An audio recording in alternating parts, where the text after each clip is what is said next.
নাটকের মধ্যে আপনার অভিনীত চরিত্রের যখন কান্নার দৃশ্যটি এলো, হয়তো তখন কিছুতেই আপনার সেই দুঃখের ফিলিংসটা আসছে না, আপনার চোখে জল আসছে না।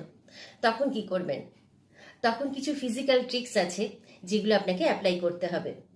গলার ভয়েসটা লোয়ার করতে হবে এবং ডিপার করতে হবে। অর্থাৎ ধরুন একটা ডায়লগ দিয়ে আমি বোঝাচ্ছি। আহ, তুমি কেন এটা করলে? গলার স্বরটা একটু কাঁপাতেও পারেন। দেখুন, তুমি কেন এটা করলে? এটা কিন্তু জোরে বলবেন না, তুমি কেন এটা করলে। সেটা অবশ্যই স্ক্রিপ্ট অনুযায়ী হবে, কিন্তু গলার ভয়েসটা একটু লো হবে এবং ডিপ হবে, ভেতর থেকে হবে, এবং গলার ভয়েসটা কাঁপাতে হবে। তুমি কেন এটা করলে। এছাড়া জোরে জোরে শ্বাস নিতে পারেন।